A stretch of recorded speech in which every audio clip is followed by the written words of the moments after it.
આપણે oral sound ઉપર હતા, બરાબર છે? ઓરલ અને નેવલ. નેઝલ હા, યસ. નેઝલ સુધી કમ્પ્લીટ છે આપણું. અચ્છા, હા.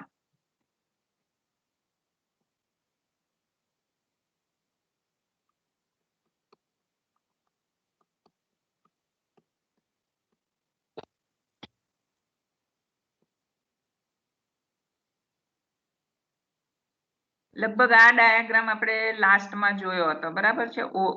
પણ આ ઓરલ છે. આ ચલાવ્યું હતું, નેઝલ સાઉન્ડ ચલાવ્યા હતા, બરાબર? અને આ ડાયાગ્રામ બતાવ્યો હશે, કારણ કે મેં અત્યારે તમારા પેલા નોટબુકમાં પણ જોયું, એટલે રાઈટ છે. એના પછી એક સ્લાઇડ છે. અચ્છા, એટલે આ પણ કરેલું હતું. બરાબર. સ અને મ, બરાબર. ઓકે, તો નેઝલાઇઝ થી સ્ટાર્ટ કરીએ છીએ. હવે ત્રીજો એક સાઉન્ડ છે, એટલે ટોટલ સાઉન્ડ અત્યારે આપણને કેટલા મળ્યા? ઓરલ સાઉન્ડ મળ્યો, નેઝલ સાઉન્ડ મળ્યો, અને હવે આપણે શીખીશું નેઝલાઇઝ્ડ સાઉન્ડ. એટલે યાદ રાખતા જવું પડશે કે સાઉન્ડ આપણને ઓરલ, નેઝલ અને નેઝલાઇઝ્ડ મળે છે, બરાબર? તો નેઝલાઇઝ્ડ સાઉન્ડ પરથી હું સ્ટાર્ટ કરું છું.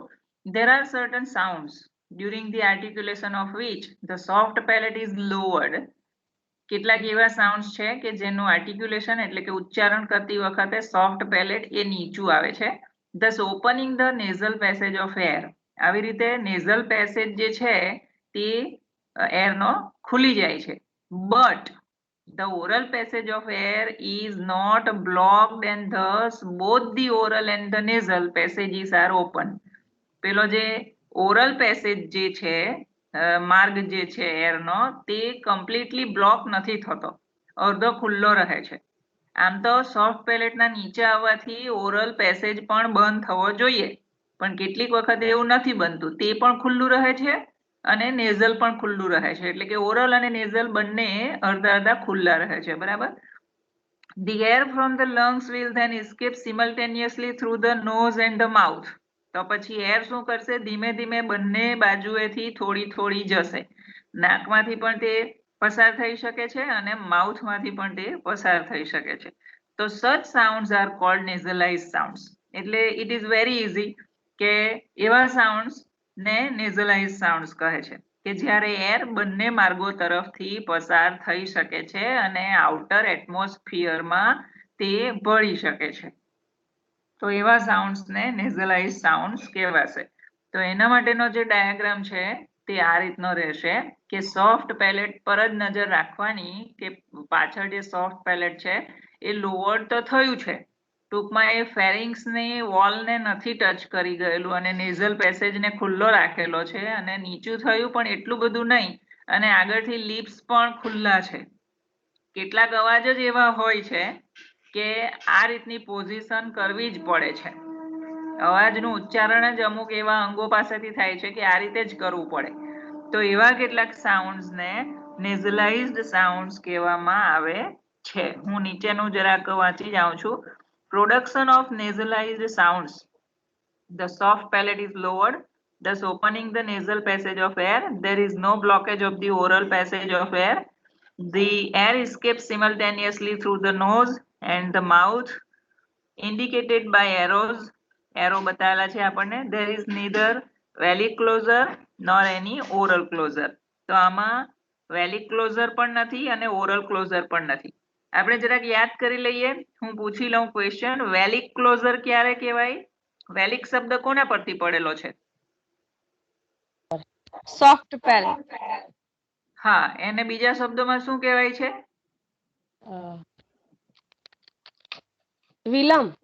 વિલમ, બરાબર. એટલે વી વાળા શબ્દો યાદ રાખવાના. એ વિલમ હોવાથી એ ઊંચું જાય તો વેલિક. ઓપનિંગ કે ક્લોઝર કહેવાય? ઓપનિંગ. ના, ઉપર જાય તો વેલિક ક્લોઝર થયું. ક્લોઝર, હા. નીચે આવે તો ઓપનિંગ, બરાબર છે? તો આમાં વેલિક ક્લોઝર પણ નથી થતું અને ઓરલ ક્લોઝર પણ નથી થતું. એટલે એ એટલા માટે જ મેં પૂછ્યું કે આમાં ઘણીવાર પૂછાય જ હોય કે વેલિક ક્લોઝર કોને કહેવાય? વેલિક ક્લોઝરમાં સોફ્ટ પેલેટ હંમેશા ઉપરનો માર્ગ બંધ કરે છે, બરાબર? અને નીચે જો આવે એને ઓરલ, ટૂંકમાં ઓરલ ક્લોઝર એટલે કે એ વચ્ચે રહી ગયું છે અહીં. સંપૂર્ણપણે બંધ નથી કર્યું, તેથી ઓરલ ક્લોઝર પણ નથી થયું. ઓકે, તો આ જે સાઉન્ડ છે તે નેઝલાઇઝ સાઉન્ડ્સ છે. હવે અહીંથી ટંગ માટેની એક શોર્ટ નોટ છે જે મારે ટેક્સ્ટમાંથી વાંચવી પડશે, એટલે હું જરા ટેક્સ્ટ ખોલી લઉં છું. એક જ મિનિટ. હા, મેં ટાઈપિંગ નથી કરેલું આ સ્લાઇડ ઉપર.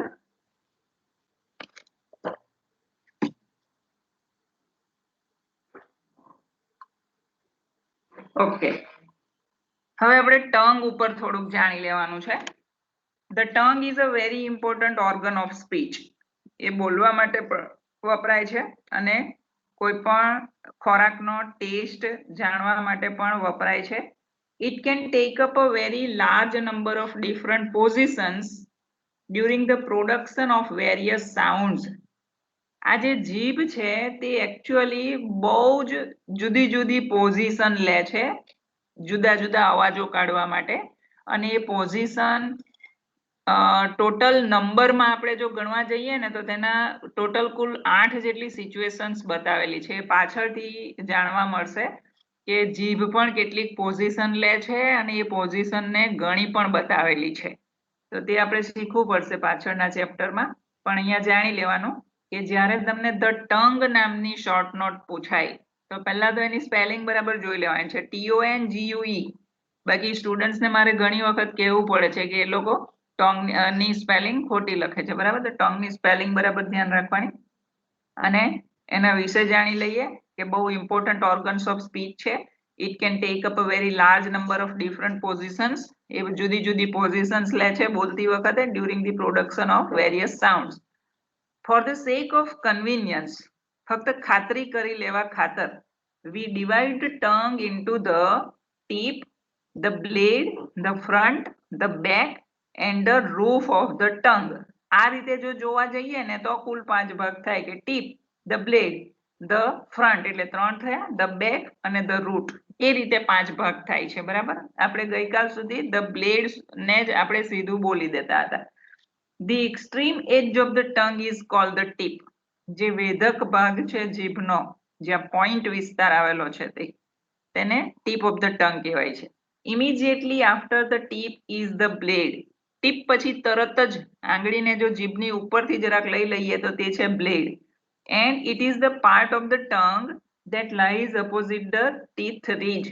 અને આ જે બ્લેડ વાળો ભાગ છે એ ટીથ રીજની બિલકુલ સામે રહે છે, એટલે કે એની અપોઝિટમાં, એકબીજાની વિરુદ્ધ. એની સામે શું હોય છે? ટીથ રીજ હોય છે. When the speech organs are at rest. આપણે ગઈકાલે એક પ્રશ્ન પૂછેલો ને તે અહીં લખેલો છે કે જ્યારે આપણા બધા સ્પીચ ઓર્ગન્સ જ્યારે રેસ્ટમાં હોય છે, એટલે કે બોલવાનું કામ આપણે નથી કરતા, હ્યુમન બીંગ જ્યારે બોલવાનું કામ નથી કરતા ત્યારે જીભ કેવી રીતે રહેલી હોય છે? તો તેનો બ્લેડ ઓફ ધ ટંગ જે ભાગ હોય છે તે ટીથ રીજની સામે હોય છે. Beyond the blade it is the front of the tongue and it is that part of the tongue. એ સિવાય ફ્રન્ટ ઓફ ધ ટંગ પણ આવેલો છે, એટલે કે ટંગની શોર્ટ નોટમાં તેના બધા ભાગ આપણે સમજાવવાના છે. તો front of the tongue which lies opposite the hard palate. When the speech organs are at rest. પેલો આપણા ક્વેશ્ચનનો આન્સર અહીં લાંબો ડિસ્ક્રાઇબ કરીને આપેલો છે કે જ્યારે આપણે રેસ્ટ લેતા હોઈએ છીએ ત્યારે તેનો ફ્રન્ટ ઓફ ધ ટંગ વાળો ભાગ હાર્ડ પેલેટ તરફ રહે છે. Beyond the front is the back of the tongue. ત્યાર પછી back of the tongue આવે છે, which lies opposite the soft palate, કે જે ભાગ soft palate તરફ હોય છે. When the speech organs are at rest, જ્યારે જીભ આરામમાં હોય. Even beyond the back of the tongue is its root. તે ઉપરાંત રૂટ પણ આવેલું છે ટંગનું. એટલે આ સ્લાઇડ ઉપર ધ ટંગની ડેફિનિશન સાથે આપણને અહીં એક શોર્ટ નોટ ટાઈપ ટૂંકમાં ચેપ્ટરમાં આ બધો ભાગને શીખવેલું છે, બરાબર. એટલે ટંગ પણ રહી નહીં જવું જોઈએ. નાની નાની શોર્ટ નોટ્સમાં આવું બધું આવી જાય. હવે આપણે લિપ્સ ઉપર જાણી લઈએ. આપણને એમ થાય કે આ નાની નાની બાબતો ઉપર શું જાણવાનું હોય, પણ ફોનેટિક્સમાં એ બધા જ અંગો કંઈક ને કંઈક ઇમ્પોર્ટન્ટ કાર્ય કરે છે. તેથી ટી બાલાસુબ્રમણ્યમે એને બધાને જ આપણને વ્યાખ્યાયિત કરી બતાવેલી છે. હવે ધારો કે આ રીતે ના હોત ને તો આપણને એ પણ ખબર નહીં પડત કે આપણો લોઅર લિપ એક્ટિવ હોય છે અને અપર લિપ પેસિવ હોય છે. તો હવે પછી જે આવે છે સ્લાઇડ, હવે આમાં તો મેં કર્યું છે કે મને નથી ખબર, પણ લિપ્સ ઉપર આપણે જરાક જોઈ લઈએ. એક જ મિનિટ. હા,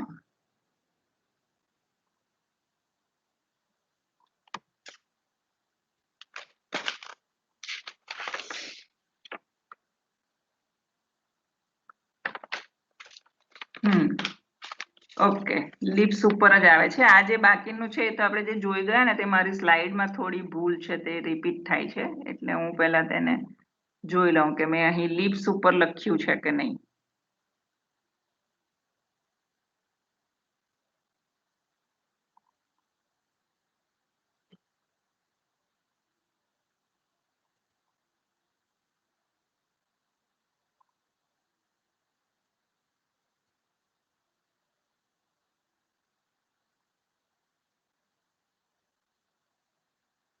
ઓકે, આ જે પ્રયોગ છે તે પણ આપણે કરી ગયા હતા, એટલે આ સ્લાઇડ હું અહીં મૂકી રાખું છું. જે ચેપ્ટર ચેન્જ થશે એટલે આવશે. ફક્ત ચેપ્ટર ને પૂરું થવામાં ફક્ત લિપ્સની એક શોર્ટ નોટ સમજવાની બાકી છે. એ પતે એટલે એ ચેપ્ટર પતી જાય છે અને પછી કન્સોનન્ટ્સ ઉપર આવી જવાય છે. ધ લિપ્સ ઉપર આપણે હું સમજાવી દઉં છું. બહુ નાની શોર્ટ નોટ છે, 2-3 સેન્ટેન્સમાં પતી જશે. The lips play their part in the articulation of certain consonants. આમાં જાણવા જેવું એ છે કે લિપ્સ છે ને મોટા ભાગે કન્સોનન્ટ્સ બોલવા માટે જ વપરાય છે, વ્યંજનો બોલવા માટે જ વપરાય છે. For example, the first sounds in the English words pill, bill and mill. Example તરીકે આપણને PILL pill, BILL bill અને MILL mill 3 શબ્દો આપેલા છે. તો એ રીતે એ જે ઇંગ્લિશ શબ્દો છે 3, પીલ, બિલ અને મિલ, એ જ્યારે આપણે બોલીએ with the lips tightly shut, તો આ એ બોલતી વખતે આપણા બંને લિપ્સ એકબીજા સાથે ટાઇટલી શટ થાય છે, બહુ મક્કમતાથી એ બંધ થઈ જાય છે. બરાબર, પીલ, બિલ, મિલ એમ આપણે બોલીએ તો પ, બ, મ આ બોલતી વખતે એ ટાઇટલી શટ થઈ જાય છે, એકબીજાની સાથે કોન્ટેક્ટમાં આવી જાય છે અને બંધ થઈ જાય છે અને પછી ફરીથી એ ખુલે છે. Also the lips play an important part during the articulation of vowel sounds. અને એવું નથી કે બધા કન્સોનન્ટ માટે જ આ લિપ્સ વપરાય છે. કેટલાક અપવાદ રૂપે એવા સ્વરો પણ છે, વાઉલ્સ પણ છે કે જે આર્ટિક્યુલેટ કરતી વખતે એ લિપ્સનો ઉપયોગ થાય છે. This will be discussed in detail in chapter 5 અને તે વાઉલ્સના ચેપ્ટરમાં આપણને સમજાવવામાં આવશે કે એવા કયા વાઉલ્સ છે કે જે બોલતી વખતે હોઠ પણ થોડા ઘણા એક્ટિવ રહે છે. ઓકે, તો લિપ્સમાં આટલું શીખવાનું છે. બરાબર, હવે આપણે કન્સોનન્ટના ચેપ્ટર ઉપર જઈએ. હવે મારી પાસે જે ટેક્સ્ટ બુક છે ને તે બહુ વર્ષોથી મારી પાસે ઓલ્ડ ચાલે છે, એકના એક જ રાઇટરની છે, પણ એ રાઇટરે પહેલા અમને આ ટેક્સ્ટ આપી હતી કે જે મારી પાસે છે તેનું તે વસ્તુ, પણ એમણે નવેસરથી ફરીથી પબ્લિશ કરાવીને પ્રિન્ટ કરાવી છે, એટલે સ્ટુડન્ટ્સના હાથમાં પણ અલગ છે અને મારી પાસે અલગ છે. મટીરિયલ અને થિયરી તેની તે જ છે, પણ નવા રૂપરંગમાં છે, એટલે ફક્ત ચેપ્ટર્સના નંબર કદાચ આમ તેમ હશે. એટલે મારામાં ચેપ્ટર 4 જે છે ને તે કન્સોનન્ટનું છે. તો આપણે જરાક જોઈ લઈએ કે તમારામાં ચેપ્ટર 4 પરથી જ સ્ટડી કરવા આપેલું છે, લગભગ હું ભૂલતી ના હોઉં તો. હા, 4 પરથી જ આપેલું છે, એટલે કન્સોનન્ટથી સ્ટાર્ટ કરવા કહેલું છે. બરાબર, તો તમારે ટેક્સ્ટમાં જોઈ લેવું પડશે કે તમારી ટેક્સ્ટમાં 4 નંબરનું ચેપ્ટર શેનું છે એ જોઈ લેવું પડશે. અને ના જોઈ તો પણ અત્યારે જો કે જરૂર નથી, પછી મને ઇન્ડેક્સ શું આપેલું છે. phonetic articulation of speech sound. હા, આર્ટિક્યુલેશન ઓફ સ્પીચ સાઉન્ડ્સ. મને ઇન્ડેક્સ નો ફોટો પાડીને પછી વોટ્સએપ પર મોકલી દેજો, બરાબર? Okay. ઓકે, પણ જે શીખવાનું છે એ બધું સરખું છે. ચેપ્ટરના આમ તેમ મેં જોઈ હતી, એ તો ક્લાસમાં સ્ટુડન્ટ્સ પાસેથી કમ્પેર કરેલી હતી, તો ચેપ્ટર્સ તો બધા એક સરખી થિયરી ધરાવે છે, એટલે વાંધો નથી. પણ ચેપ્ટર્સના ટાઇટલ એમણે આમ તેમ કરેલા છે અલગ અલગ. પણ શીખવાનું છે પાછું બધું જ. વાઉલ્સ પણ શીખવાના છે, કન્સોનન્ટ્સ પણ શીખવાના છે વગેરે. અને અહીંયા આપણે ચેપ્ટરના નંબર સાથે કે ચેપ્ટર સાથે કોઈ લેવા દેવા નથી, બલકે સ્પોકન ઇંગ્લિશ જે મેઇન આમાં શીખવે છે અને જે ટર્મ્સ આપી છે અંદર, બધી ટર્મિનોલોજીસ જે આપણે શીખી રહ્યા છે, જેમ કે oral sounds, nasal sounds, nasalized sounds, vowels, consonants, એ બધું ખરેખર ઇમ્પોર્ટન્સ ધરાવે છે. ચેપ્ટર નંબર કે ટાઇટલ નંબર એવું કશું કઈ જરૂરી નથી. સારું, તો હવે આપણે કન્સોનન્ટ્સ ઉપર જઈએ છીએ. અને આપણી પાસે બે વસ્તુ રહેશે, કન્સોનન્ટ્સ અને વાઉલ્સ, બરાબર? વ્યંજન અને સ્વર. તો સ્વર પાછળથી આપણે શીખીશું, અત્યારે કન્સોનન્ટ સ્ટાર્ટ કરીએ છીએ, વ્યંજન.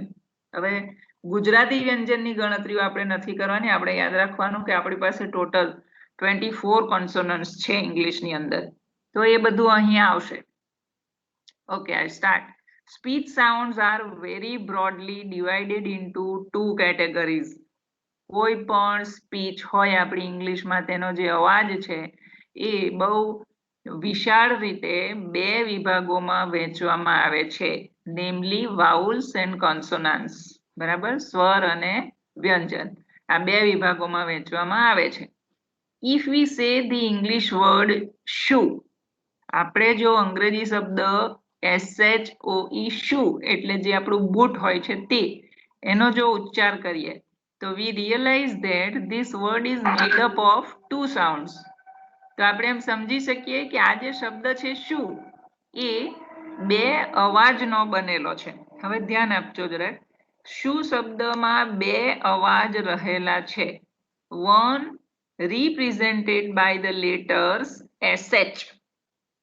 પહેલો અવાજ જે છે તે શ મીંડા વાળો આપણે ઉચ્ચાર કરીએ ત્યારે, તો SH માંથી તેનો અવાજ નીકળે છે. And the other represented by the letters O અને E. સ્પેલિંગમાં આપણે પહેલા જરા કહી દઉં કે ઉચ્ચારને છે ને સ્પેલિંગ સાથે કોઈ લેવા દેવા નથી. ઉચ્ચારને તેના સાઉન્ડ સાથે જ લેવા દેવા છે, સ્પેલિંગ સાથે નહીં. એટલે આપણે જ્યારે બોલીએ SHOE ને વાંચીએ તો કેવું વાંચીએ? શું. તો આમાં બે અવાજ કયા કયા રહેલા છે? તો કે શ અને ઉ. આ બે અવાજ રહેલા છે. એટલે ઉ કેવી રીતે લખ્યું છે? તો કે OE કરીને લખ્યું છે. અને શ કેવી રીતે લખ્યો છે? તો SH થી શ લખ્યો છે. એટલે આપણે એ ઉચ્ચાર જોવાનો છે ખાસ. તો કે એક ઉચ્ચાર એનો થાય છે શ અને બીજો ઉચ્ચાર એનો થાય છે ઉ, જેનો સ્પેલિંગ એ લોકોએ O અને E લખેલો છે. તો આ બે અવાજનો આખો શબ્દ બનેલો છે. When we produce the sound represented by the letters SH slowly, જ્યારે આપણે SH શબ્દ જે લખેલો છે તેને જો સ્લોલી રિપ્રેઝેન્ટ કરીએ, એટલે કે આપણે મુખમાંથી અવાજ કાઢીએ એવો શનો, તો we realize that during the production of this sound the air escapes through the mouth with friction. તો આપણને એમ સમજ પડે છે કે આ અવાજ કાઢતી વખતે એર જે છે તે માઉથમાંથી નીકળે તો છે, પણ વિથ ફ્રિક્શન. ફ્રિક્શન મીન્સ કશાક ને કશાક સાથે ઘસાઈને નીકળવું, એટલે ઘસાઈને નીકળે છે એમ કહે છે. એટલે એટલા માટે ફરીથી આ સેન્ટેન્સ આપણને શું કહે છે તે કહી જાઓ કે જો આપણે SH નો ઉચ્ચાર કરીશું અને જો આપણે SH સ્લોલી બોલીશું, કે ભાઈ આ રીતે બોલીશું. કાલે આપણે સસલાનો સ કુકરની સીટીની જેમ કાઢતા હતા ને, તેમાં આમાં મીંડા વાળો શ બોલવાનો છે. ગઈકાલનો અવાજ થોડો જુદો હતો અને અત્યારે જે કાઢવાનો છે તે અવાજ આ રીતે છે, બરાબર? તો એમાં મીંડા વાળો શ નો અવાજ આપણે કાઢવાનો છે. જો આપણે એ કાઢીએ ને તો આપણને સમજ પડે કે જે મીંડા વાળો શ બોલીએ છીએ આપણે, તે ફ્રિક્શન સાથે માઉથમાંથી બહાર નીકળે છે. ફ્રિક્શન એટલે ઘસાઈને બહાર નીકળે છે. ગઈકાલના જેવો નહીં બહાર નીકળશે. આ ફ્રિક્શન સાથે નીકળે છે એટલે આપણને ઇંગ્લિશ સસલાનો જુદો સ આપે છે ફક્ત એક જ એસ સાથે, અને પેલો લોંગ એશ આપણે દોરેલા જ છે નોટમાં પહેલા જ દિવસે, તો તે પેલો સળિયાવાળી વાત મેં કરેલી તો તે ફ્રિક્શન સાથે નીકળે છે એટલે કે એકબીજા સાથે અંગો સાથે ઘસાઈને એર બહાર નીકળે છે, તેથી ફ્રિક્શન થાય.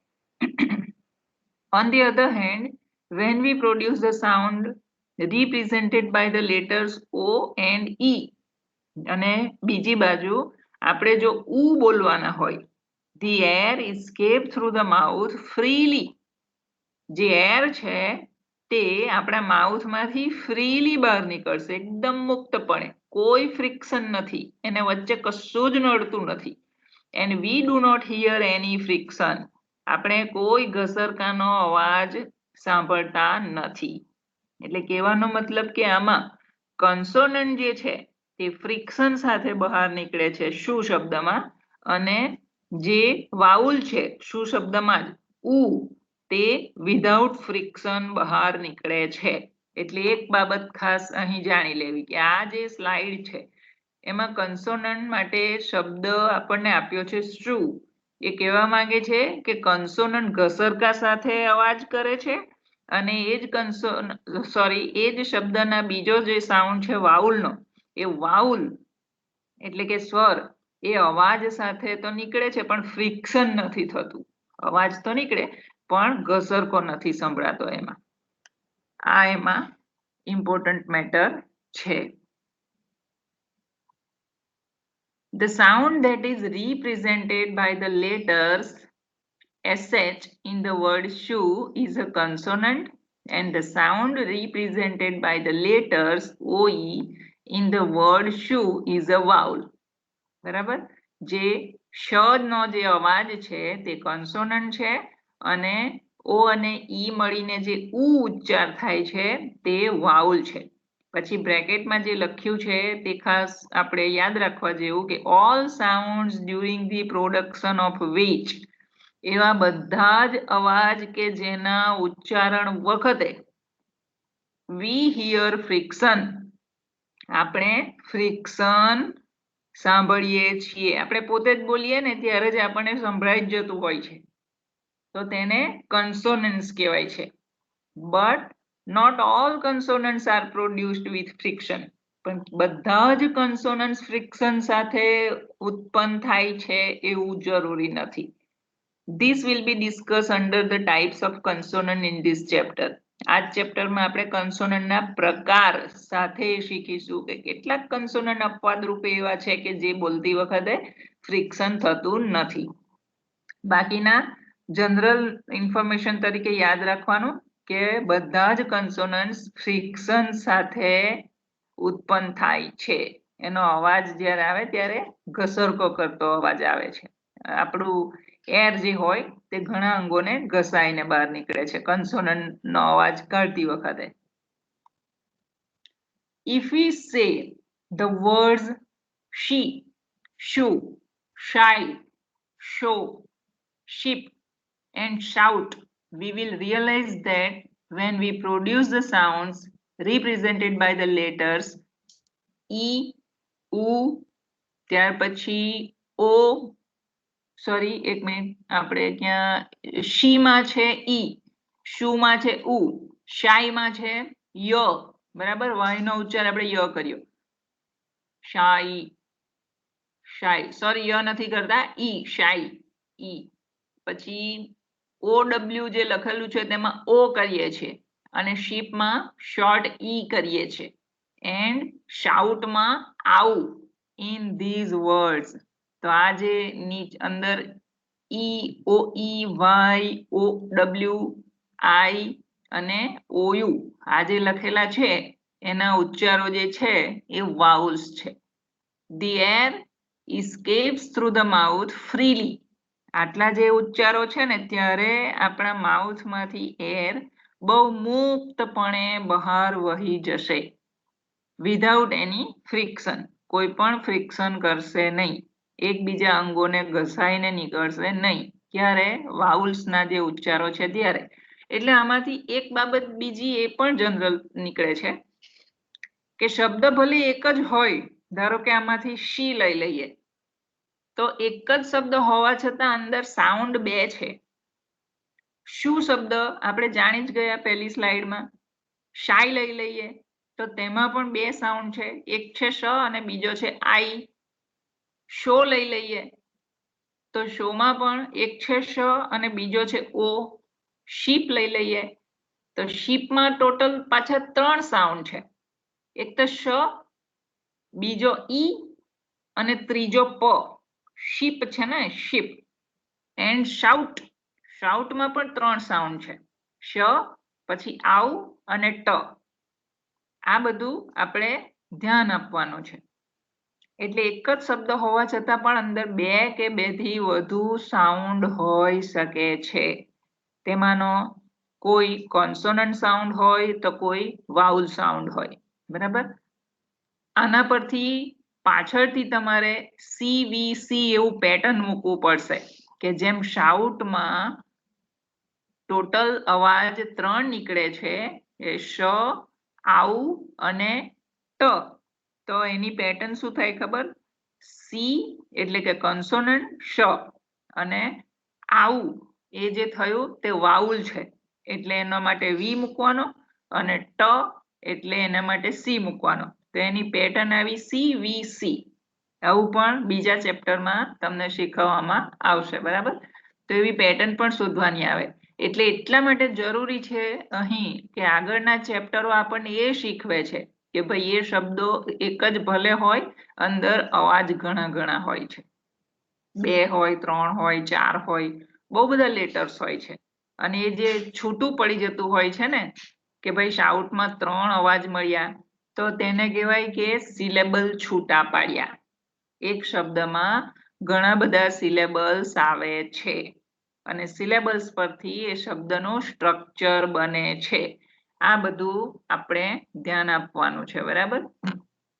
ઓકે, તો આમાં આપણે 2 કે 2 થી વધુ અવાજ આપણે જોયા.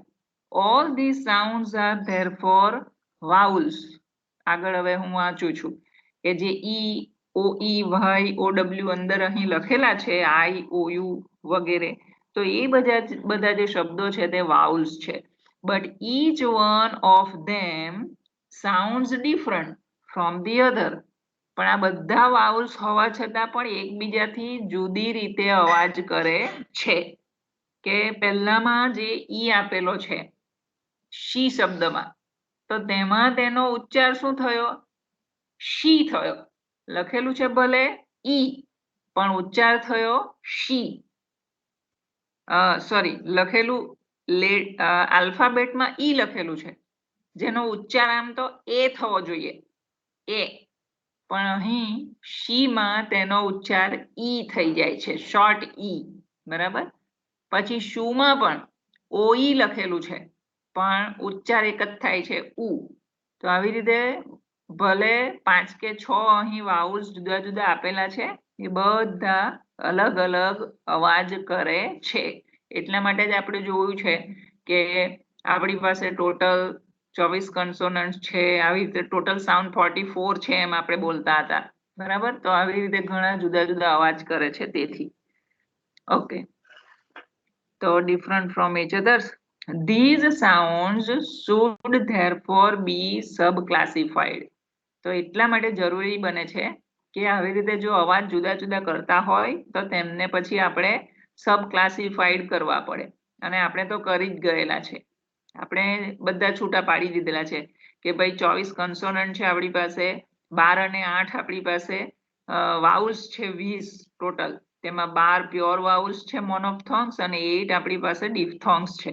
તે તરફ કે જે આપણે પહેલા જ શીખી ગયેલા છે તે તરફ આ ચેપ્ટર આપણને લઈ જાય છે. એ હવે ખ્યાલ આવી જશે.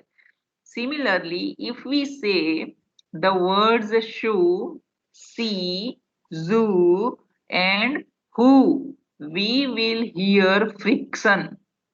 હવે આ જે શબ્દો આપેલા છે તે જો આપણે બોલીશું ને તો ફ્રિક્શન આપણને સંભળાશે during the production of the sounds represented by the letters શ, સ, ઝ એન્ડ હ. આ જે કન્સોનન્ટ આપેલા છે SH પરથી શ, પછી સસલાનો સ, પછી ઝેડ જે લખેલો છે તે ઝ અને WH લખેલો છે તેનો હ. એ જો બોલીએ ને તો આ બોલતી વખતે હવે આપણું પોતાનું જ ઓબ્ઝર્વેશન માઇન્ડ થી ચાલુ રાખવાનું કે શ બોલીએ ત્યારે ફ્રિક્શન થાય છે, હવા ઘસાય છે કોઈકની સાથે. પછી સસલાનો સ બોલીએ છીએ ત્યારે પણ હવા કોઈકની સાથે ઘસાય છે. જ બોલીએ તો પણ એ કશે ને કશે નડતરરૂપ બનીને જ બહાર નીકળે છે અને હ બોલીએ ત્યારે પણ એ કશે ને કશે ઘસાઈને બહાર નીકળે છે. તો એવું જે ઘસાવું હવાનું કોઈકની સાથે ઘસડાઈને કે ઢસડાઈને બહાર નીકળવું તેને ફ્રિક્શન કહે છે. All these sounds are there for consonants. તેથી આ બધા અવાજ consonants છે. But once again we will see that each of them sounds different from the others. ફરીથી આપણે જોઈએ છે કે એમ જોવા જાય તો આ બધા સાઉન્ડ એકબીજાથી જુદા છે. શ મીંડા વાળો જુદો છે, સસલા વાળો જુદો છે, ઝ જુદો છે અને હ જુદો છે. આ બધા કન્સોનન્ટ સાઉન્ડ એકબીજાથી જુદો અવાજ કાઢે છે. The sounds that are called consonants also need to be sub-classified. અને તેથી consonants ને પણ sub-classify આપણે કરવા પડશે. એનું પણ વર્ગીકરણ કરવું પડશે. In this chapter, we will take up the classification and description of consonants. આ જ ચેપ્ટરમાં આપણે consonants નું ક્લાસિફિકેશન એટલે કે વર્ગીકરણ અને તેમનું ડિસ્ક્રિપ્શન શીખવાના છીએ. એનું વર્ણન કરતા શીખીશું. To describe a consonant sound. તો ધારો કે આપણે consonant sound ને ડિસ્ક્રાઇબ કરવો હોય, એનું વર્ણન કરવું હોય કે ચલો એક કમળનો ક લઈ લો અને તેને જો આપણે ડિસ્ક્રાઇબ કરવો હોય તો કેવી રીતે કરીશું? તો આપણને અહીં એક શિખામણ આપેલી છે. We need certain important piece of information. આપણને કેટલીક માહિતી જે મહત્વની છે તેની ઘણી જરૂર છે. We need to know the following details regarding its production. નીચે કેટલીક બાબત આપેલી છે એના ઉચ્ચારણના વિષયમાં તે આપણે ડિટેલ્સમાં જાણવી પડે કે કન્સોનન્ટને કેવી રીતે વર્ગીકરણ કરવામાં આવે છે. તો એના માટે જે જરૂરી વસ્તુ છે તે હવે આ હું જ્યારે આપું છું ને ત્યારે સ્ટુડન્ટ્સને હંમેશા એમ કહું છું કે આ વસ્તુ તમારે ગોખવી જ પડશે. એને યાદ રાખવાથી એમને એમ યાદ નથી રહી જતી. તો 6 points to be remembered.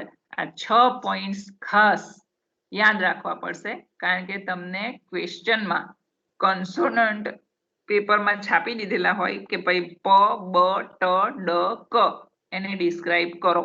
કેવી રીતે પૂછાશે એ પણ હું તમને કહીશ કે આ રીતે પૂછાશે. પણ એ આપણે પતાવી દઈએ ત્યારે આપણે પેપર સ્ટાઇલ લઈને બેસીશું કે પેપર આવી રીતે પૂછાય છે તો ત્યાં ખબર પડશે. પણ અત્યારે શીખી લઈએ પહેલા તો કે કન્સોનન્ટને ડિસ્ક્રાઇબ કરવા માટે કુલ 6 મુદ્દાઓ યાદ રાખવા બહુ જરૂરી છે. 6 મુદ્દાઓ કયા કયા? તો પહેલો જે મુદ્દો છે પોઈન્ટ છે the air stream mechanism. A consonant બોલતી વખતે એર સ્ટ્રીમ મિકેનિઝમ જે આપણે વાપર્યું તેમાં આપણે શું ઓબ્ઝર્વ કરીએ છીએ તે. સેકન્ડ જે પોઈન્ટ છે ધ સ્ટેટ ઓફ ધ ગ્લોટિસ. આપણને જે એક કન્સોનન્ટ આપેલો છે ક્વેશ્ચન પેપરને ધ્યાનમાં રાખીને આપણે જો બોલીએ તો ધારો કે આપણને પ આપેલો છે તો એ પ બોલતી વખતે ધ સ્ટેટ ઓફ ધ ગ્લોટિસ શું છે એ આપણે ઓબ્ઝર્વ કરવું પડશે કે જ્યારે હું પ બોલું છું મારું ગ્લોટિસની કઈ અવસ્થા રહેશે. ગ્લોટિસની માત્ર 2 જ અવસ્થા આવે છે, ક્યાં તો તે ક્લોઝ હોય ક્યાં તો તે ઓપન હોય. બરાબર? તો એ ગ્લોટિસની અવસ્થા આપણે ચેક કરવી પડે, એનો અભ્યાસ જાતે કરવો પડે, ઓબ્ઝર્વ કરવું પડે બોલીને. તો બીજા નંબરનો મુદ્દો થયો કે ધ સ્ટેટ ઓફ ધ ગ્લોટિસ આપણે ધ્યાન રાખવું પડે. પહેલું થયું ધી એરસ્ટ્રીમ મિકેનિઝમ ધ્યાન આપવું પડે. બીજું થયું સ્ટેટ ઓફ ધ ગ્લોટિસ ધ્યાન આપવું પડે. ત્રીજું the position of the soft palate. એ કન્સોનન્ટ બોલતી વખતે સોફ્ટ પેલેટની પોઝિશન શું છે તે આપણે ચેક કરવી પડે. ચોથું એ જ કન્સોનન્ટ બોલતી વખતે ધી એક્ટિવ આર્ટિક્યુલેટર કયું છે અને પાંચમું એ કન્સોનન્ટ બોલતી વખતે આપણું ધ પેસિવ આર્ટિક્યુલેટર કયું છે. એક્ટિવની સામેનું હંમેશા પેસિવ ગણવાનું રહે છે. બરાબર, એને પેસિવ કહેવાશે. આપણને જો એક્ટિવ આર્ટિક્યુલેટર મળી જાય એ અક્ષર બોલતી વખતે, એ કન્સોનન્ટ બોલતી વખતે, તો આપણને એની સામેનું પેસિવ તરત મળી જાય. પણ સ્ટુડન્ટે પહેલા એક્ટિવ આર્ટિક્યુલેટર પકડવું પડે કે અહીંથી એનું ઉચ્ચારણ થાય છે, કન્સોનન્ટ કઈ જગ્યાએથી ઉચ્ચારણ પામે છે તે આપણે શોધવું પડે. અહીં એક ખાસ બાબત કહી દઉં કે દરેક વખતે લિપ્સ જ નથી આવતા. લિપ્સ તો ફક્ત એક ઉદાહરણ તરીકે પબમાં આપણે જોયું હતું. બરાબર, દરેક જગ્યાએ ફક્ત લિપ્સ પાસેથી અક્ષર નથી બોલાતા કે કન્સોનન્ટ નથી બોલાતા. ઘણા કન્સોનન્ટ બધા જુદા જુદા હોય છે. તેથી એટલે એક્ટિવ આર્ટિક્યુલેટર અને પેસિવ આર્ટિક્યુલેટર બહુ જુદા જુદા આવે છે બધામાં. અને છઠ્ઠું, ધ સ્ટ્રક્ચર ઇન્વોલ્વડ. સ્ટ્રક્ચર એટલે રીત. એ કન્સોનન્ટ બોલતી વખતે કઈ રીત અપનાવાઈ એ. તો આ જે 6 મુદ્દા છે ને, એમાં જે છઠ્ઠા નંબરનો છે તે પણ પાછી 5 રીતોને એની અંદર ઇન્વોલ્વ કરે છે. કે જે સ્ટ્રક્ચર એમાં ઇન્વોલ્વ કરવામાં આવ્યું, સાંકળવામાં આવ્યું. સ્ટ્રક્ચર એટલે રીત, એ બોલવાની રીત, કોઈ પણ એક કન્સોનન્ટ બોલવાની રીત જે રીતે કરવામાં આવી તે રીતો કુલ 5 છે પાછી. તો કઈ કઈ રીતો છે? તો કે ભાઈ complete closure and sudden release. આ રીત છે કે કોઈ એક કન્સોનન્ટ આપણે લીધો હોય તો તે બોલતી વખતે શું કમ્પ્લીટ ક્લોઝર થાય છે, શું સડન રિલીઝ થાય છે. આ બધું આપણે શીખીશું. અત્યારે આપણે એને ઓળખી લઈએ કે આવા આવા નામ આવે છે, આવી આવી રીતો આવે છે. જો કમ્પ્લીટ ક્લોઝર અને સડન રિલીઝ જો થતું હોય તો એને પ્લોસિવ્સ કહેવાશે. બીજું complete closure and slow release. બીજામાં પાછું કેવું છે કે ઉપરનું અડધું એનું એ જ છે, પણ પેલામાં સડન રિલીઝ હતું અને બીજામાં સ્લો રિલીઝ છે. અને આ સ્લો રિલીઝ એટલે શું? એરનું સ્લો રિલીઝ થવું, ઉપરમાં એરનું જ સડન રિલીઝ થવું. તો જો કન્સોનન્ટ બોલતી વખતે આવું થાય કે કમ્પ્લીટ ક્લોઝર થઈ જાય અને સ્લો રિલીઝ જો થવાતું હોય તો તેવા અવાજને એફ્રિકેટ્સ કહેવાશે. પછી ત્રીજું, કમ્પ્લીટ ઓરલ ક્લોઝર. જો કમ્પ્લીટ ઓરલ ક્લોઝર હશે તો અવાજ નેઝલ્સ કહેવાશે. ચોથા નંબરે છે ઇન્ટરમિટન્ટ ક્લોઝર. ઇન્ટરમિટન્ટ ક્લોઝર એક એવું ક્લોઝર કે જે ફ્રીક્વન્ટલી આમ વાઇબ્રેશન જેવું કરશે, એવા પ્રકારનું ક્લોઝ. આપણે ધારો કે આપણા ઘરનું બારણું બંધ કરી દઈએ ને તો આપણે એને બિલકુલ લોક જેવું જ કરી દઈએ છીએ.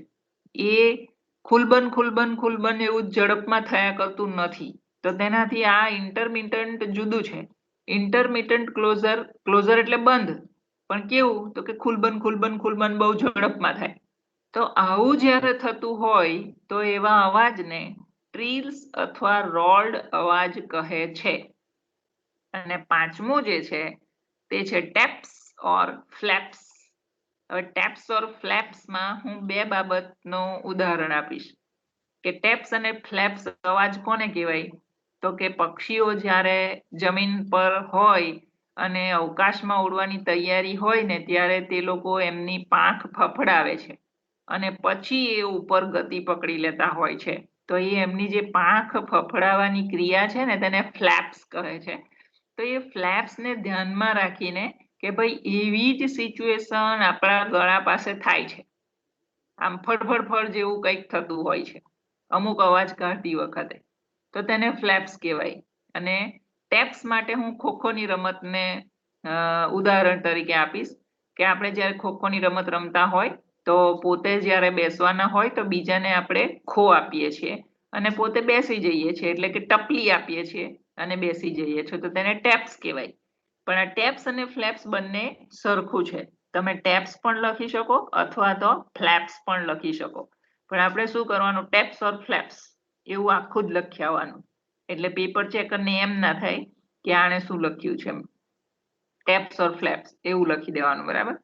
તો આ જે છે એ બધું જ ડિટેલ્સમાં શીખવું પડશે, નહીં તો આમાં હજી પણ કન્ફ્યુઝન રહી જ જાય કે ભાઈ આ કમ્પ્લીટ ક્લોઝર અને સડન રિલીઝ એટલે શું, કે ભાઈ કોનું સડન રિલીઝ થવું, કોનું કમ્પ્લીટ ક્લોઝર થવું, પછી કમ્પ્લીટ ઓરલ ક્લોઝર કોને કહેવાય આ કદાચ સમજી શકાય, પણ ઇન્ટરમિટન્ટ ક્લોઝર કોને કહેવાય તો તે મને નથી સમજાતું, એમ આપણને થાય.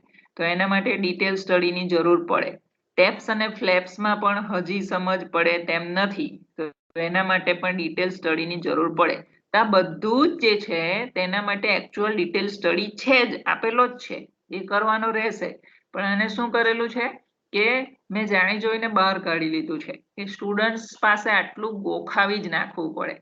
જો આટલું નહીં કરાવું ને તો સ્ટુડન્ટ કેવું કરે કે થિયરી શીખવાડેલી છે, ઓકે ચાલો, પણ એમને સમજ જ નહીં પડે કે આ બધું અમારે એક સાથે કરવાનું આવશે અને એક જ માત્ર કન્સોનન્ટને ડિસ્ક્રાઇબ કરવા માટે આટલી બધી બાબતમાંથી પસાર થવું પડશે. એ સ્ટુડન્ટને માં જાગૃતિ નથી આવતી, એટલે તેમને તો પેપરમાં આપી દે કે ભાઈ પેપરમાં પ બ ક ડ ડિસ્ક્રાઇબ કરીને સમજાવો, આવું લખી દીધું હોય, બરાબર. તો પછી એ સમજે જ નહીં, કારણ કે આ 6 અને એમાં બીજી 5 રીતો આપેલી છે 6થા નંબરમાં, તે આવી રીતે બહાર નહીં કાઢેલું હોય તો એ કદી ગણવા નથી બેસવાના, એટલે એ જરૂરી છે. તો આ લખી લેવું પડશે તમારા નોટમાં કે કન્સોનન્ટને ડિસ્ક્રાઇબ કરવા માટે આટલી અવસ્થામાંથી બહાર નીકળ્યા બાદ એક જવાબ તૈયાર થાય છે. પછી 6થું પાછું આપેલું છે, એક જ મિનિટ, હા, નંબર 1 2 3 4 5 6 અને આ 6થું એ નીચેના 5 પછીનું છે. નીચે જે 5મી આ રીત છે, જે હું 6થા નંબરનું જે વાંચું છું ને ધ સ્ટ્રક્ચર ઇન્વોલ્વ, એમાં જે 1 2 3 4 5 આપેલા છે ત્યાર પછી 6થું કન્ટિન્યુઅસ છે અહીં ક્લોઝ એપ્રોક્સિમેશન. જો ક્લોઝ એપ્રોક્સિમેશન થતું હોય તો તેને ફ્રિકેટિવ્સ એવું નામ અપાય છે. ત્યાર પછી પાર્શિયલ ક્લોઝર, જો અર્ધું બંધ હોય તો તેને લેટરલ્સ કહેવાય છે. ત્યાર પછી 8મું ઓપન એપ્રોક્સિમેશન. ઓપન એપ્રોક્સિમેશન કોને કહેવાય તે અત્યારે તો શબ્દો ખાલી ઓળખી લો કે ટર્મના હવા નામ છે, એ જ્યારે થિયરી એની આપણે શીખીશું ત્યારે ખબર પડી જશે કે આને ઓપન કહેવાય અને એપ્રોક્સિમેશન કહેવાય. જો ઓપન એપ્રોક્સિમેશન જો થતું હોય કોઈ એક કન્સોનન્ટ બોલતી વખતે તો તેને શું નામ અપાય છે? ફ્રિક્શનલેસ કન્ટિન્યુઅન્સ.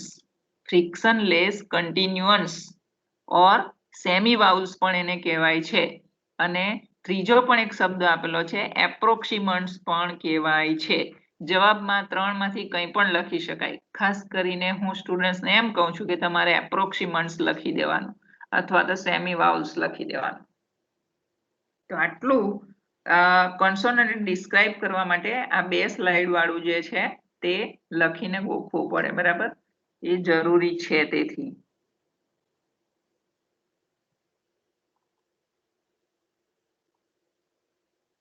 ત્યાર પછી describe the phonemes from the symbols, એમ લખ્યું છે અહીં કે ફોનિમ્સને ડિસ્ક્રાઇબ કરવા અને તે પણ તેના સિમ્બોલ્સમાંથી. સિમ્બોલ્સ તમને પેપરમાં છાપી આપેલા હોય છે, તે સિમ્બોલ્સ ફોનિમના હોય છે. એ કેવી રીતે આપણને ઓળખાશે ખબર છે? એ છે ને તમને હું અહીં એક બતાવું છું. માની લો કે પ્લોસિવ્સની બાજુમાં હું કર્સરને ખસાડું છું. આ રીતે એક સ્લેશ દોરેલો હોય છે અને એમાં ફોનિમ આવી રીતે પણ લખેલો હોય અને ઘણી વખત ફોનિમને સ્ક્વેર બ્રેકેટમાં પણ લખેલો હોય, આવી રીતે પણ લખેલો હોય. આ 2માંથી એક સ્ટાઇલમાં લખેલો હશે તો આને કહેવાય કે સિમ્બોલમાં ફોનિમનું છાપેલું હોવું, તો તેને આપણે વર્ણવવાના હોય છે. બીજો પ્રશ્ન તમને સીધો આવી રીતે, હવે આ ક્યાંથી આપણે કાઢ્યા છે ખબર છે? આજે 8 આપણે કાઢ્યા તે ક્યાંથી કાઢ્યા? તો કે આગળની સ્લાઇડમાં આપણે જોઈ ગયા કે આમાં 8મો નંબર તમે જુઓ એપ્રોક્સિમન્ટ લખેલું છે, બરાબર. 7મો નંબર તમે જોશો લેટરલ્સ લખેલું છે, બરાબર. આપણે એકવાર જોઈ લઈએ બધામાં. 6ઠ્ઠા નંબર પર જોશો કે એક મિનિટ, ફ્રિકેટિવ્સ લખેલું છે. હવે હું ઉપરથી આવું છું, નંબર 1 પરથી. પ્લોસિવ્સ, એફ્રિકેટ્સ, નેઝલ્સ, ટ્રિલ્સ ઓર રોડ, ટેપ્સ ઓર ફ્લેપ્સ, ફ્રિકેટિવ્સ, લેટરલ્સ અને એપ્રોક્સિમન્ટ્સ. ટોટલ 8 થયા. તો તે છે આ. હવે એને આપણે બહાર કાઢી લીધા છે, બરાબર. તો આ 8 પણ ટોટલ મોડે કરવાના છે કે કન્સોનન્ટ્સ ના જે અવાજ પરથી જે ટાઇટલ કાઢ્યા છે કે કન્સોનન્ટ પ્લોસિવ હોઈ શકે છે, કન્સોનન્ટ એફ્રિકેટ્સ હોઈ શકે છે, કન્સોનન્ટ નેઝલ્સ હોઈ શકે છે, કન્સોનન્ટ રોલ્ડ ઓર ટ્રીલ હોઈ શકે છે, કન્સોનન્ટ ટેપ ઓર ફ્લેપ હોઈ શકે છે, કન્સોનન્ટ ફ્રિકેટિવ્સ હોઈ શકે છે, કન્સોનન્ટ લેટરલ હોઈ શકે છે, અથવા કન્સોનન્ટ એપ્રોક્સિમન્ટ્સ હોઈ શકે છે. કન્સોનન્ટ આપણા મુખમાંથી બહાર નીકળે ત્યારે આટલી બધી રીતોથી નીકળે છે. ક્યાં તો તે પ્લોસિવ બનીને નીકળે છે, ક્યાં તો તે એફ્રિકેટ્સ બનીને નીકળે છે, ક્યાં તો તે નેઝલ બનીને નીકળે છે, આવી રીતે. તો આપણા જે 24 કન્સોનન્ટ છે ને તે આવી 8 રીતોથી નીકળે છે આપણા માઉથમાંથી. આને આપણે સબ ડિવિઝન પાડેલું કહેવાય. તો આ જે બધા નામ છે એમાં વોવેલ્સ માટે કોઈ નામ નથી. આ જે પ્લોસિવ, એફ્રિકેટ્સ, નેઝલ, લેટરલ આ બધા જે નામ છે તે ફક્ત કન્સોનન્ટ્સ માટે છે, બરાબર. હવે એની ડિટેલ સ્ટડી આવી. મેં કહ્યું પહેલા જ કે આ સ્લાઇડમાં આપણે એમ કહ્યું કે આ બધું શીખવું પડશે કે કન્સોનન્ટને ડિસ્ક્રાઇબ કરવા માટે આપણે આ ડિટેલમાં શીખવું પડશે કે તે સમયે એટલે કે એ કન્સોનન્ટના ઉચ્ચારણ કરતી વખતે એર સ્ટ્રીમ મિકેનિઝમ તમારે શોધવું પડશે. તે સમયે એટલે કે તે બોલતી વખતે તમારે સ્ટેટ ઓફ ગ્લોટિસ શોધવું પડશે. તે બોલતી વખતે તમારે position of the soft palette શોધવી પડશે. તે સમયે એક્ટિવ આર્ટિક્યુલેટર, તે સમયે પેસિવ આર્ટિક્યુલેટર, તે સમયે કઈ રીત અપનાવાઈ છે તેની 8 રીતમાંથી ચેક કરીને બહાર નીકળવું પડશે. તો એ હવે ડિટેલ્સમાં આપેલી છે, બરાબર. તો જોઈ લઈએ, આપણે બધી ડિટેલ્સમાં જોઈ લઈએ. The air stream mechanism. આ પહેલા આપણે ચેક કરવું પડે. કોઈ પણ એક કન્સોનન્ટ આપણે લઈ લઈએ અથવા તમને પેપરમાં છાપીને આપવામાં આવે ક્વેશ્ચન પેપરમાં, તો પહેલા આપણે એ જોવાનું કે એ અક્ષર બોલતી વખતે એર સ્ટ્રીમ મિકેનિઝમ કેવી રીતે થયું. આપણી જે એર છે, હવાનું ઝરણુંની આપણે વાત કરી હતી, તે લંગ એર આપણા માઉથમાંથી કેવી રીતે બહાર નીકળે છે એ રીત અહીં આપણે શોધવાની રહી. તો જોઈએ. All English sounds, vowels and consonants are produced with a pulmonic egressive air stream mechanism. Lung air pushed out. બરાબર.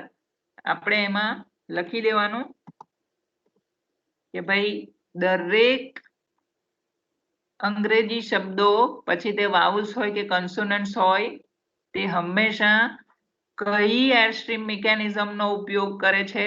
તો આ એક જ જવાબ આવે, પલ્મોનિક ઇગ્રેસિવ એરસ્ટ્રીમ મિકેનિઝમ.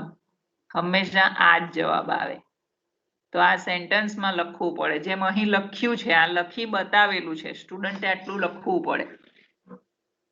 અથવા તો ફક્ત એમ લખી દો ને તો પણ ચાલે કે પલ્મોનિક ઇગ્રેસિવ એરસ્ટ્રીમ મિકેનિઝમ આટલું લખી દો તો પણ ચાલે.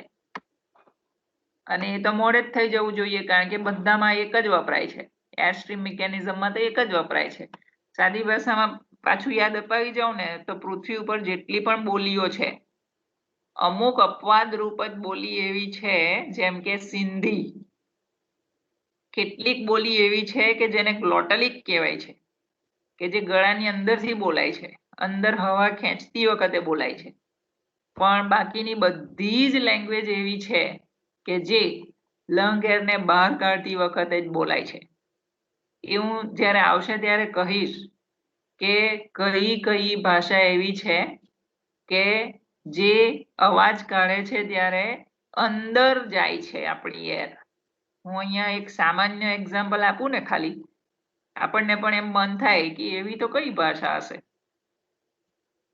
ભાષા કરતા પણ કેટલાક અવાજ એવા છે કે જે કાઢતી વખતે છે ને એર આપણે અંદર લઈએ છીએ.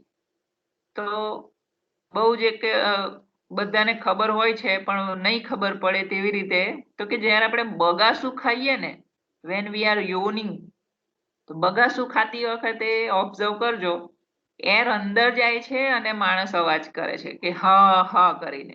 બગાસું જ્યારે માણસ ખાય ને તો એર અંદર જાય છે. એટલે આપણને આ ટેક્સ્ટબુકમાં શબ્દ પણ આપેલો છે કે યોન એટલે બગાસું ખાવું. તો તે સમયે આપણે ઇન્ગ્રેસિવ એરસ્ટ્રીમ મિકેનિઝમનો ઉપયોગ કરીએ છીએ. અને કેટલીક સિંધી ભાષા છે એવી કે જેમાં કેટલાક અવાજો ઇન્ગ્રેસિવ છે.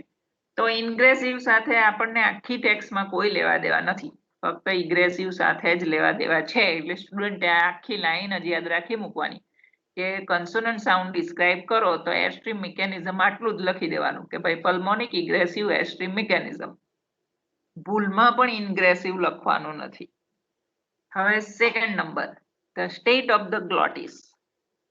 Speech sound can be classified as voiceless or voiced.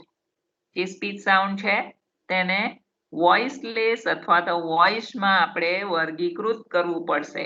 એટલે આમાંથી જે ઉભરીને આવવાનું છે આપણે ચેક કરવું પડશે કે જે અક્ષર આપણને યુનિવર્સિટી એક્ઝામમાં પૂછાય છે તે અક્ષર વોઇસલેસ છે કે વોઇસ છે, તે પ્રયોગ આપણે ગઈકાલે કરેલો તે પ્રયોગ કરીને એ સ્ટુડન્ટે લખવું પડે કે સ્ટેટ ઓફ ધ ગ્લોટિસ તે સમયે ઓપન હોય તો વોઇસલેસ, અને જો એ લૂઝલી ટુગેધર હોય તો વોઇસ્ડ અવાજ કાઢે છે. તો બેઠો જ જવાબ આપણે શોધી આપવો પડશે કે અક્ષર આપેલો છે તો તે વોઇસલેસ છે કે વોઇસ્ડ, એ આપણે સીધું લખી દેવાનું કે ભાઈ વોઇસલેસ છે. પ તો કે વોઇસલેસ છે, બ તો વોઇસલેસ છે. પણ ગઈકાલે આપણે જોયેલું સ પણ વોઇસલેસ છે, પણ આપણે મ જ્યારે બોલેલા ત્યારે એ વોઇસ્ડ છે, અંદરથી નીકળે છે. જેમ કે ગ પણ અંદરથી નીકળે છે, એ પણ વોઇસ્ડ છે. એટલે બેઠો સીધો જવાબ જ લખવો પડે, બેમાંથી એક જ આવે જવાબ, વોઇસલેસ કે voice. Depending upon whether the vocal cords are wide apart and the glottis is wide open. જો vocal cords જો પહોળા હોય અને glottis જો ઓપન હોય અંદર ગળામાં તો voiceless, અથવા તો vocal cords are kept loosely together. vocal cords જો એકબીજાની બહુ નજીક હશે તો તે વાઇબ્રેશન કરે છે, તેથી અવાજ વોઇસ્ડ નીકળે છે. તો આટલું સ્ટેટ ઓફ ધ ગ્લોટિસમાં આપણે સમજી લેવાનું કે આટલું ઓબ્ઝર્વેશન આપણે કરવાનું છે. અને જવાબમાં બેમાંથી એક જ શબ્દ લખવાનો આવશે, વોઇસલેસ અથવા વોઇસ. પણ પકડાશે કેવી રીતે વોઇસલેસ કે વોઇસ, તો તેના માટે આ અંદર જે લખેલું છે ગ્લોટિસની અવસ્થા તે આપણે યાદ રાખવી પડે કે આવી રીતે ચેક થાય છે. ત્રીજું છે the position of the soft palette, કે એ અક્ષર બોલતી વખતે સોફ્ટ પેલેટની પોઝિશન કઈ રહી. Speech sounds can be classified as oral or nasal. બરાબર. Depending upon whether the soft palate is raised so as to shut off the nasal passage of the air. જો એવું જો થશે કે ભાઈ સોફ્ટ પેલેટ જો ઊંચું જશે તો અવાજ ઓરલ નીકળશે, or it is lowered જો એ નીચું જશે to open the nasal passage of air simultaneously with an oral closure તો અવાજ nasal થશે. એટલે કે સોફ્ટ પેલેટ જો નીચું આવશે તો અવાજ nasal થશે. તો sounds can also be nasalized. તો આમાં આપણને જવાબમાં ત્રણ મળશે જવાબ, કે અહીં હું ડાર્ક કરી દઉં છું. સાઉન્ડ આપણને ક્યાં તો ઓરલ મળવાનો છે, ક્યાં તો નેઝલ મળવાનો છે. સોફ્ટ પેલેટને સેન્ટરમાં રાખીશું, એની પોઝિશનને સેન્ટરમાં રાખીશું તો બરાબર. પણ આપણને એ કેવી રીતે ચેક કરવું તે આવડવું જોઈએ. એટલે એ ચેક કરવા માટે શું યાદ રાખવાનું છે કે સોફ્ટ પેલેટ ઊંચું જાય તો અવાજ ઓરલ થાય, સોફ્ટ પેલેટ નીચું જાય તો અવાજ નેઝલ થાય, પણ સોફ્ટ પેલેટ જો મિડલમાં રહી જાય તો અવાજ નેઝલાઇઝ્ડ કહેવાશે. આટલું યાદ રાખવાનું. ઓકે, તો આપણે સોફ્ટ પેલેટની પોઝિશન શીખ્યા. હવે આવે છે the active and passive articulators. Active એટલે ક્રિયાશીલ અને પેસિવ એટલે બિલકુલ નિષ્ક્રિય, જે હલતા ડુલતા નથી. Of the various articulators described in chapters that we have studied, at least two are required for the production of any speech sound. આપણે અત્યાર સુધીમાં જેટલા પણ ઓર્ગન્સ ઓફ સ્પીચમાં બધા અંગો જોયા ને, તે અંગોમાં કોઈ પણ એક અવાજ કાઢવા માટે ઓછામાં ઓછા બે આર્ટિક્યુલેટર્સની આપણને જરૂર પડે છે. તેમાંનું એક એક્ટિવ હોય ને બીજું પેસિવ હોય.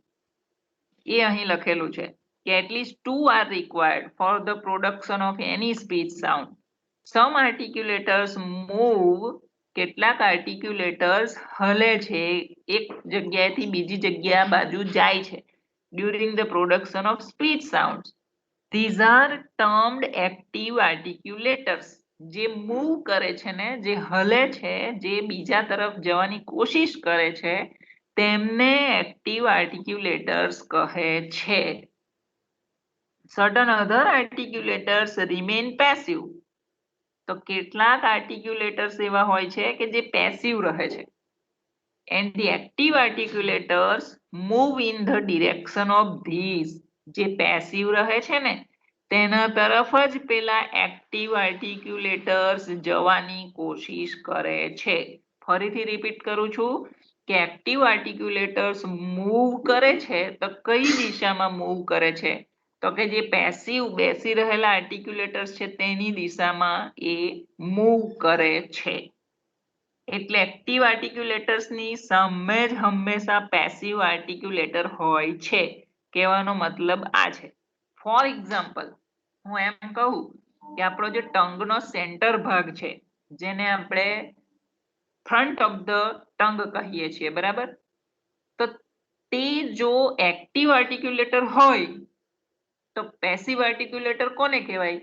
તેની સામે આવેલું હાર્ડ પેલેટ, તેને પેસિવ કહેવાય. અને હાર્ડ પેલેટ કદી પણ એક્ટિવ હોતું નથી. એ ત્યાંનું ત્યાં સિચ્યુએટેડ હોય છે. જીભના જ અમુક ભાગો એક્ટિવ રહે છે. ઓકે, પછી જેમ આપણે આગળ જોઈ ગયા તેમ કે ભાઈ બ્લેડ ઓફ ધ ટંગ છે, આપણી જીભનો ટીપ ઓફ ધ ટંગ પછીનો ભાગ, કે ભાઈ ટીપ એટલે તો એકદમ વેધક ભાગ, તેની ઉપર જરાક આંગળી લઈએ ઉપરથી તો બ્લેડ ઓફ ધ ટંગ આવે છે. એ ભાગ પાસેથી જો કોઈ અક્ષરનું ઉચ્ચારણ થતું હોય તો એને એક્ટિવ આર્ટિક્યુલેટર કહેવાય. કોને? બ્લેડ ઓફ ધ ટંગ ને. તો પછી પેસિવ આર્ટિક્યુલેટર કયું કહેવાય? તો કે ટીથ રીજ આવેલું છે એની સામે, તેને પેસિવ આર્ટિક્યુલેટર કહેવાય છે. આટલું યાદ રાખવાનું કે કયો ભાગ એક્ટિવ છે, એની સામેનો ભાગના પણ નામો આપેલા જ છે, તેને પેસિવ આર્ટિક્યુલેટર કહેવાશે. એટલે એક્ટિવ અને પેસિવ આવી રીતે શોધાય છે. આટલું આપણે શીખી લઈએ, પછી બંધ કરીશું. These are termed passive articulators. એ તો આપણે શીખી ગયા. The lower lip and the tongue are the active articulators. આ એક ખાસ યાદ રાખવાનું કે લોઅર લિપ હંમેશા એક્ટિવ આર્ટિક્યુલેટર છે. એટલે બધામાં જ એ નથી કામ કરતું, પણ આ તો ફક્ત અંગ વિશે લખી દીધું છે અહીં જાણવા પૂરતું કે ભાઈ એટલું યાદ રાખજો કે નીચેનો હોઠ જ માણસમાં જે આવેલો હોય છે તે હલે છે અને જીભ હલી શકે છે. બાકી જીભની સામે હાર્ડ પેલેટ પણ હલી શકતું નથી. આ બે જે છે તે એક્ટિવ આર્ટિક્યુલેટર્સ છે, પણ એવું નથી કે બધા જ કન્સોનન્ટ વખતે આ લોકો જ એક્ટિવ આર્ટિક્યુલેટર હશે, એવું નથી. The upper lip and the entire roof of the mouth are the passive articulators. આ જનરલ નોલેજ ખાતર સ્ટુડન્ટ્સને કહી દેવામાં આવે છે કે ભાઈ ઉપરનો લિપ અને આખું entire roof of the mouth એટલે હાર્ડ પેલેટ, ટીથ રીજ, એ જે બધા ભાગો છે ઉપરના ભાગો, તે હંમેશા પેસિવ આર્ટિક્યુલેટર્સ છે. બરાબર? જાણવા પૂરતું. નહીં તો ઘણીવાર સ્ટુડન્ટને એમ પૂછવામાં આવે અથવા તો પૂછવામાં નથી આવતું પણ હજી આ જ ભાગ લઈ લો ને કે ભાઈ તમને આખા પેપરમાં એમ પૂછેલું છે કે એક કન્સોનન્ટ વર્ણવો અને સ્ટુડન્ટ એમ લખી આવે ધારો કે ભાઈ એક્ટિવ આર્ટિક્યુલેટર તો કે એને ફક્ત પેલું કોઈ નામ યાદ રહી ગયેલું હોય એને લખ્યા કે હર્ડ પેલેટ એટલે કોઈ પણ ચેક કરનાર હસી નાખે કે એને હર્ડ પેલેટ ને એક્ટિવ આર્ટિક્યુલેટર તરીકે બતાવ્યું છે. પછી એમ લખી આવે ભૂલમાં કે અપર લિપ તો તેના પર પણ હસી નાખવામાં આવે. એટલે આ જનરલ નોલેજ છે કે અપર લિપ અને હર્ડ પેલેટ કદી પણ એક્ટિવ નથી. ઘણા ઉલટું કરે કે ભાઈ ટંગને જ પેસિવ બતાવી દે અને લોઅર લિપને કેટલીક વાર પેસિવ બતાવી દે તો ત્યાં પણ હસી કાઢવામાં આવે કે આનામાં જનરલ નોલેજ પણ નથી કે લોઅર લિપ અને ટંગને પેસિવ બતાવે છે એ કદી પણ પેસિવ હોતા નથી. હવે ધ સ્ટ્રક્ચર ઇન્વોલ્વડ. સ્ટ્રક્ચર એટલે એક પ્રકારની રીત, અંદર રીત થતી હોય છે કે ભાઈ એર કેવી રીતે બહાર નીકળે છે, શું કરે છે, એ રીત બહુ ઓબ્ઝર્વેશન કરવા વાળી રીત હોય છે. The term structure refers to the way in which the passage of air is restricted by the various organs of speech. શું સમજાવ્યું છે જુઓ કે ભાઈ સ્ટ્રક્ચર એટલે શું તો કે એ એક એવી રીત છે કે જે સમયે એર બહાર નીકળતી હોય છે ને ત્યારે વેરિયસ ઓર્ગન્સ ઓફ સ્પીચ એ તેને અટકાવે છે કશેક ને કશેક, રિસ્ટ્રિક્ટ કરે છે કે ભાઈ અહીંથી ના જઈશ બીજી બાજુથી જઈશ એમ કરીને એર એનો માર્ગ શોધે છે. તો એ જે રીત થાય છે ને તેને સ્ટ્રક્ચર કહે છે અને તે સ્ટ્રક્ચરના નામો આપેલા છે પેલા પ્લોસિવ, એફ્રિકેટ્સ, ટેપ્સ એન્ડ ફ્લેપ્સ એ આપણે જોયા ને તે એ સ્ટ્રક્ચરના નામો આપેલા છે. ફરીથી બોલી જાઉં કે ભાઈ સ્ટ્રક્ચર એટલે શું તો કે સ્ટ્રક્ચર એટલે એક એવી રીત કે જે સમયે એર બહાર નીકળતી હોય છે ત્યારે તેને માર્ગમાં કેટલાક ઓર્ગન્સ અટકાવે છે, અડચણરૂપ બને છે અને તેમને અથડાઈને એ એર બહાર નીકળે છે. તેવા સમયે કેટલાક સાઉન્ડ્સ નીકળે છે. Okay, various types of structures in details. હવે આપણે જે જુદા જુદા સ્ટ્રક્ચર્સ છે તે ડિટેલ્સમાં સ્ટડી કરીશું. બરાબર, તો એ હવે આપણે નેક્સ્ટ ટાઈમ કરીશું. પણ જોઈ લઈએ કે અહીંથી આપણે આ શીખવાનું છે કે complete closure and sudden release એટલે શું. તો એ ટોટલ આપણે 8 જોયા છે કે 6થા નંબરનું જે છે સ્ટ્રક્ચર ઇન્વોલ્વડ તેમાં કુલ 8 પાછી રીતો આપેલી છે કે એર બહાર નીકળે છે ત્યારે કમ્પ્લીટ ક્લોઝર થાય છે અને સડન રિલીઝ થાય છે એટલે શું. એવી કુલ 8 રીતો આપણે શીખવાની છે. તો મને યાદ કરાવજો કે આપણે અહીં હતા એમ. બરાબર, complete closure and sudden release ઉપર હતા. ઓકે, તો પૂરું કરીએ છીએ આજનો આપણે.